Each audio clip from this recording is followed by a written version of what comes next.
Assalamualaikum warahmatullahi wabarakatuh.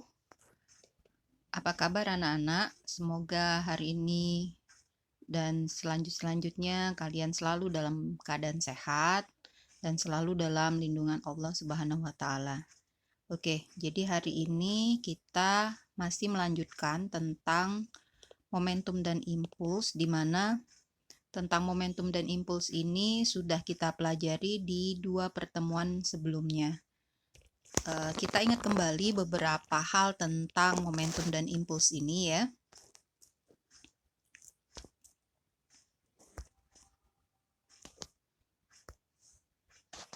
Jadi kita sudah belajar tentang gaya impulsif ya. Kemudian pengertian dari momentum dan impuls. Jadi momentum itu adalah hasil kali antara massa dan kecepatan benda. Atau bisa dituliskan perumusan P sama dengan M kali V. Kemudian kita juga sudah belajar tentang impuls ya. Jadi impuls itu adalah gaya yang bekerja dalam selang waktu yang sempit. Atau bisa kita tuliskan perumusan I sama dengan F kali delta T. Kemudian jika ada grafik F terhadap T, maka luas daerah atau luas wilayah di bawah grafik F terhadap T atau gaya terhadap waktu itu adalah impulsnya. Kemudian kita juga sudah berbicara tentang impuls dan momentum ya, bahwa perubahan momentum itu adalah impuls atau I sama dengan delta P. Kemudian juga kemarin sudah ada beberapa contoh soal dan beberapa latihan ya.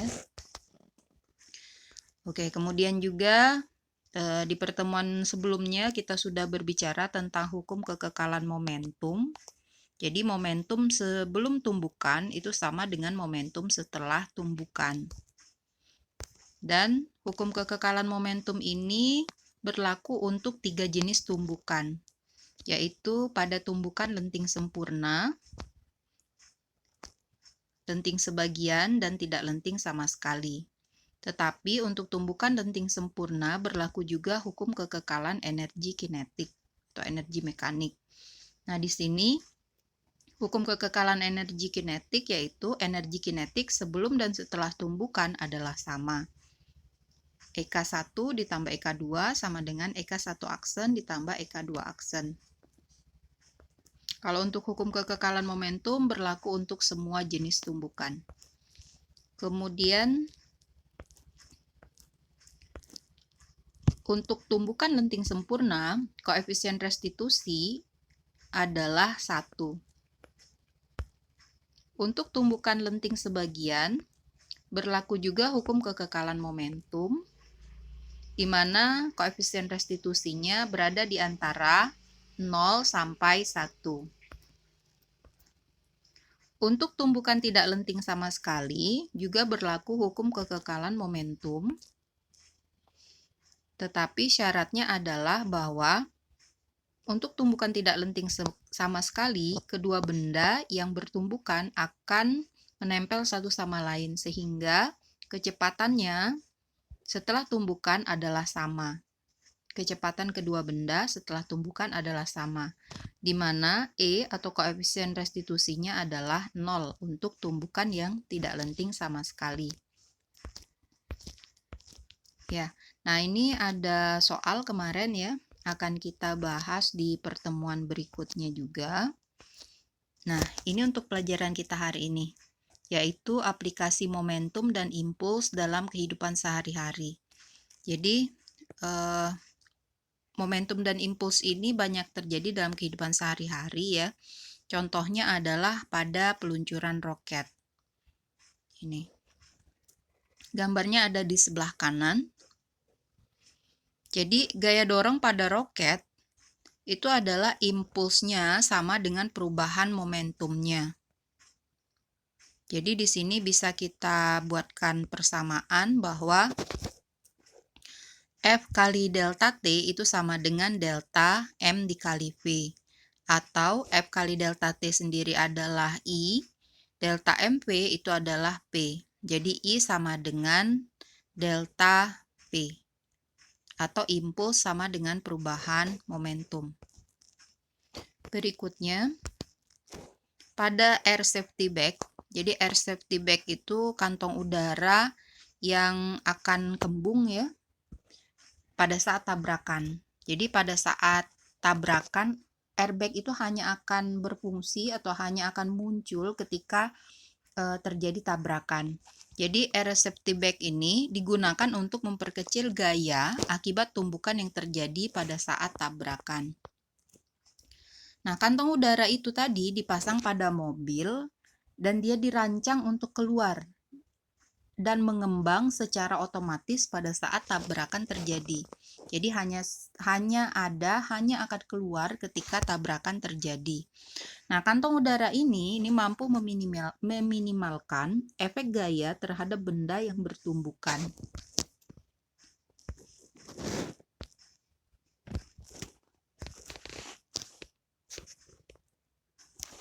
Prinsip kerjanya adalah memperpanjang waktu yang dibutuhkan untuk menghentikan momentum pengemudi.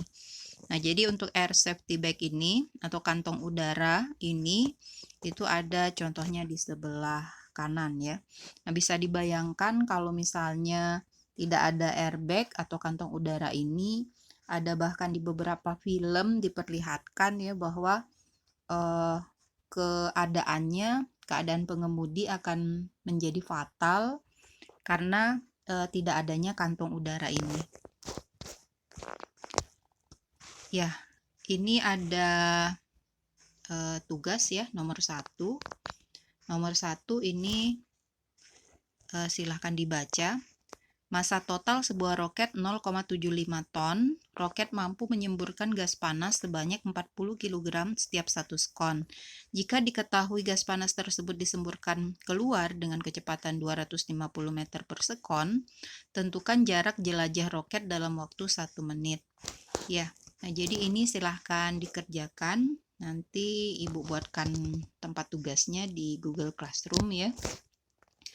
Kemudian ada beberapa kesimpulan yang bisa kita tarik dari momentum dan impuls ini ya. Jadi yang pertama, momentum sebuah benda itu dinyatakan sebagai perkalian antara massa dengan kecepatan benda atau P sama dengan M dikali V. Sedangkan impuls itu adalah perkalian antara gaya dengan selang waktu yang bekerja. Atau bisa kita tulis impuls itu adalah perubahan momentum atau I sama dengan delta P. Kemudian untuk yang selanjutnya, hukum kekekalan momentum itu berlaku apabila tidak ada gaya dari luar, yaitu jumlah momentum benda sebelum dengan sesudah tumbukan adalah sama. Dan hukum kekekalan momentum ini juga berlaku untuk ketiga jenis tumbukan, yaitu tumbukan lenting sempurna, tumbukan lenting sebagian, dan tumbukan tidak lenting sama sekali.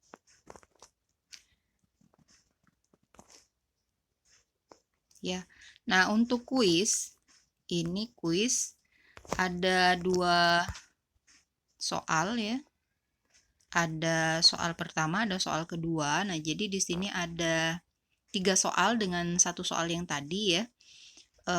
Di sini 1 soal yang tadi itu wajib dikerjakan, sedangkan untuk yang soal kuis ini silahkan pilih dari 2 soal ini. Jadi 1 soal yang soal sebelumnya tadi dan 1 soal lagi dari 2 soal ini. Jadi silahkan dipilih, mau nomor 1 boleh, mau nomor 2 boleh, yang dirasa lebih mudah untuk kalian kerjakan.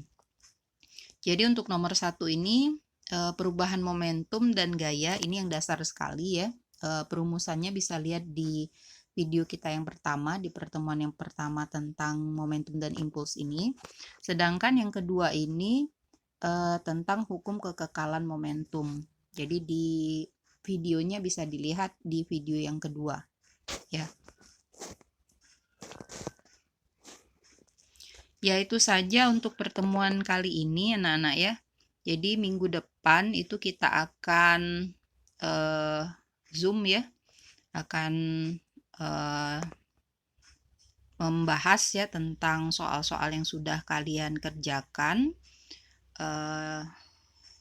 sebelumnya ya. Jadi minggu depan itu tanggal 27 kita akan membahas soal-soal, dan minggu sesudahnya lagi itu kita akan ulangan ya. Jadi minggu depan kita akan membahas soal, minggu depannya lagi April ya, berarti itu kita sudah masuk ke ulangan selanjutnya tentang momentum dan impuls ini.